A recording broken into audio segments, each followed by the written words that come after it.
Have you ever asked yourself, why is it so hard to find peace, even when the whole world tells you to just be happy?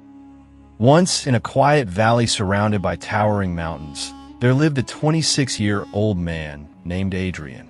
From the outside, Adrian's life seemed normal. He worked hard, helped his family, and had friends in the village. But inside his heart, he was never at peace. Adrian's mind was like a storm. From morning till night, endless thoughts chased one another inside his head. Regrets from the past stabbed him like sharp knives. Memories of mistakes, lost opportunities, and people he had hurt. At the same time, fears of the future pressed down on him. What if I fail? What if nothing works out? What if I'm never happy? These thoughts exhausted him. He could not sleep well. He could not smile genuinely.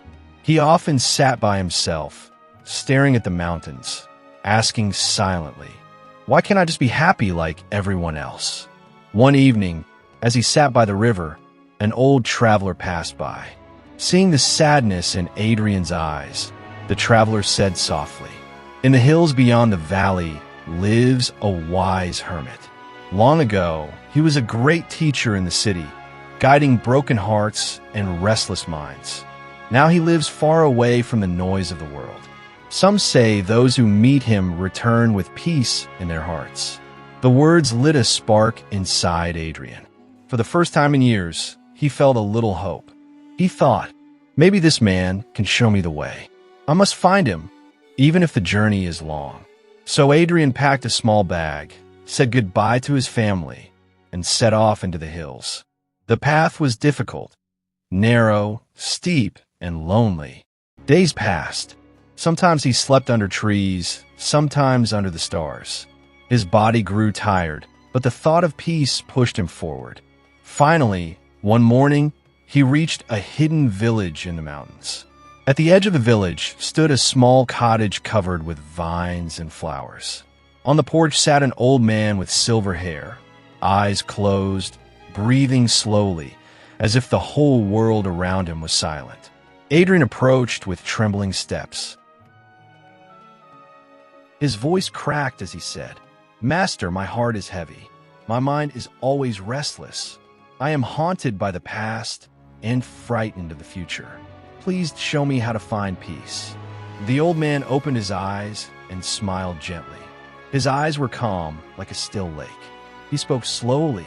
"You wish for peace? Then I will give you a task." He filled a glass with water, so full that one more drop would spill. He placed it carefully in Adrian's hands and said, "Take this glass to the other side of the village and return. But remember, do not let a single drop fall." Adrian was puzzled, but he obeyed. He held the glass carefully and began walking. The village was alive with noise, children shouting, shopkeepers bargaining, dogs barking, people laughing. But Adrian's eyes never left the glass. His mind, usually filled with thousands of racing thoughts, was now focused on only one thing: keeping the water safe.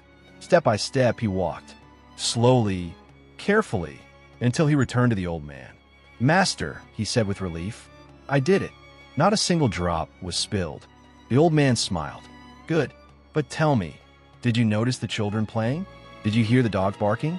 Did you see the people laughing?" Adrian shook his head in surprise.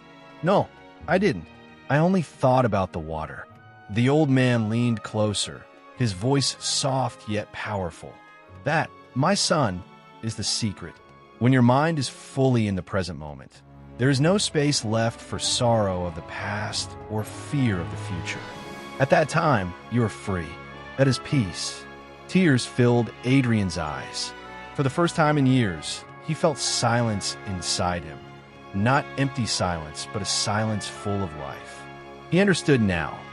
Peace is not something to be searched for in the world. It is already within us. We only need to live in this very moment to feel it. Adrian fell to his knees, his voice trembling. "Master, I understand now. If I want freedom, I must stop running into yesterday and tomorrow. I must live here in today."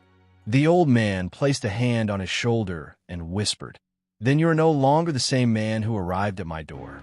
As the sun set behind the mountains, Adrian walked back through the village. But he was not the restless, broken young man anymore. His heart was light. His steps were calm. And for the first time in many years, a smile touched his face because he had discovered the greatest truth. Peace is not found in the world. Peace is found in the present moment.